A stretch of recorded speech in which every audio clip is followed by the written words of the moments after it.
I've never done a holiday gift guide before, but I wanted to do one this year. I'm lucky enough to use a bunch of different tech, so I went ahead and put a list together of my 5 favorite things at different price points that I am sure whoever you're buying a gift for will absolutely love.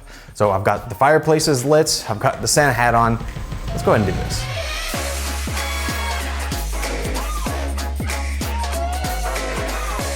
So the first thing is the Wyze Cam pan. Now you may have heard of the Wyze Cam, but this is like the more upgraded version. Starts at $40 and it's a security camera. The thing I hate the most about most security cameras out there is the price. They are crazy expensive and you usually want to buy more than one to cover your entire house, and that just adds on to the expenses. With Wyze Cam, that is not the case. Like I said, it's $40 and it gives you pretty much every single feature that you would want. Now it's called the pan because it moves. You can tilt and pan so you can see everything in the room. You only need one camera to cover pretty much an entire space. It also has two-way communication, it has motion and sound detection, so if you hear something, it can zoom in on it and focus on it. It also has an app so you can remotely see what's going on, and if you insert a micro SD card, you can even record. There is a more simplistic, cheaper version of the Wyze Cam, which is the original, and that is like 20 bucks, so it's even cheaper, but I think this one is the best bang for your buck.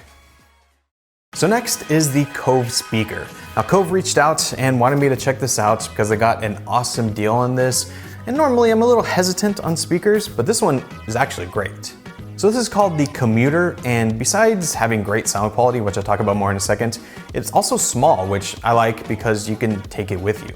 A lot of the times I end up listening to music just through my phone speakers, but honestly that kind of sucks. Having a speaker like this is the much better experience. It has a 4,000 milliamp hour battery, which gives you 8 hours of playback, which is quite a lot. You can connect to it through Bluetooth with like a 30-foot radius, so you don't have to be standing right next to it to use it. There's also a 3.5mm jack for just plugging right in if you don't want to use Bluetooth. It's IPX4 water resistant, so if it gets a little splash, you'll be just fine. So don't worry about taking it somewhere where it might get wet. You'll be okay. It also has 2 modes, so one that you can use indoors and one for outdoors, and that kind of changes the equalizer to give you a more optimized sound. So I noticed when I'm listening to it in here, it definitely has some more full bass, but when I take it outdoors, it kind of travels a little farther. So it works well for both situations. I also like that it has a built-in subwoofer, so you actually get some low end. That's something that you don't always get on these smaller speakers. And it just sounds good overall. It has great physical controls. You can control the volume by twisting the dial up top. You can use the touchpad up top to change tracks. I mean, it's just a great little speaker, but what makes it better is the price. So Cove is sponsoring this video, thanks to them for that, but what that means is you get a much better deal on the speaker. So if you use the code MATT65 at checkout, you will get 65% off this speaker, and that brings it down to $70. And for 70 bucks, I mean, that's a steal. I'll leave a link down in the description to where you can go buy it, but again, that code is MATT65. So I posted a video a little while ago on the Lenovo Smart Display, and I absolutely loved it. But then Google decided to make their own, which was also cheaper, so I picked it up, and I love it even more. The basic gist of that video, if you haven't watched it, is that I think the best way to use the Google Home is with a screen attached. It just gives you a lot more functionality. In the past few months, there have been a few different products that let you do that, but the Google Home Hub is the way to go, no doubt. I love the 7-inch screen that is big enough to see, but is also small so it doesn't take up a bunch of room on your countertop. The speaker is loud enough to hear voice commands when you're talking to Google Assistant, but what I love about it is that when you ask Google Assistant something, you can see what it's doing on the screen. That's why I love having it there. It comes in a few different colors, and while that $150 starting price isn't the cheapest way to get into the Google Home ecosystem, I do think this is where you should start. If you're not getting a mini, skip the regular Home and just go with this one.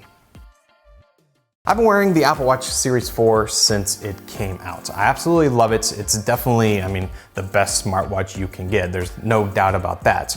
If you have a Series 0, 1, or 2, really, they don't do anything that different from each other. They look the same, the software is all the same. Mainly you're just getting speed bumps, so there was no good reason to upgrade.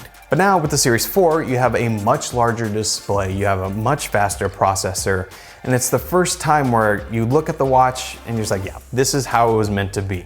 You may not think the bigger display would make a big difference when it's on your wrist, but it totally does. You can see things much easier. There's room for more content. It now has different watch faces that give you even more complications, so you can see a lot more info in one place. And for me, the speed is the biggest reason to get it. Even with the Apple Watch Series 3, I would feel it stutter and kind of struggle sometimes.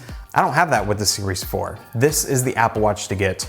Starts at $400, so it's definitely not cheap. I wish it was cheaper, but if you're looking for something in that price range, you really can't go wrong with the Apple Watch. So this is something I didn't expect to absolutely love as much as I do, and it's the Surface Laptop 2. I mean, look at that black color.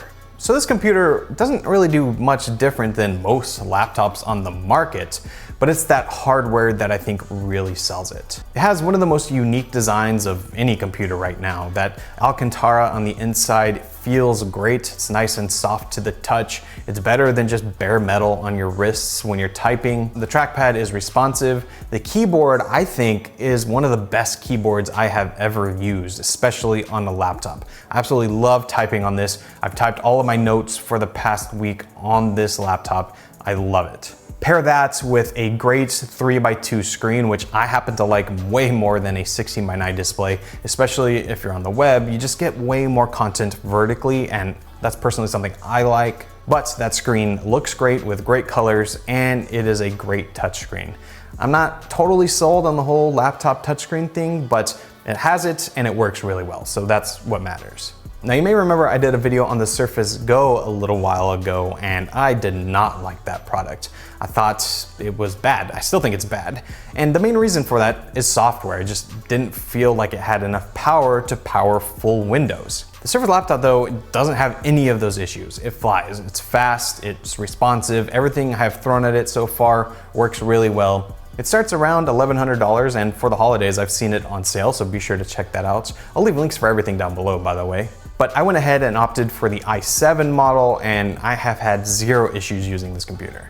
I love this computer. It is now my go-to recommendation for anyone looking for a Windows laptop. I haven't done a full video on it, but if you want to see that, be sure to let me know down below in the comments. This is just a great device. But that is it. Those are the top 5 gifts that I think whoever you're buying a gift for will absolutely love. There's one in pretty much every price category, so if you just kind of like someone or you absolutely love them, something on this list will work. If you have any other ideas for awesome gifts, be sure to let me know down below in the comments. I'd love to see those. And if you want to buy any of the gifts that I recommended, be sure to check out the links down in the description. Those are affiliate links and they help out the channel, but they don't cost you anything, so that would be greatly appreciated. Also, remember to use the code MATT65 on the commuter speaker. That link will be down below, and again, thanks to them for sponsoring this video. I hope you enjoyed. It is the first of hopefully many gift guides to come in the coming years. I want to thank you all so much for watching. Again, my name is Matt, and I'll see you next time. See ya.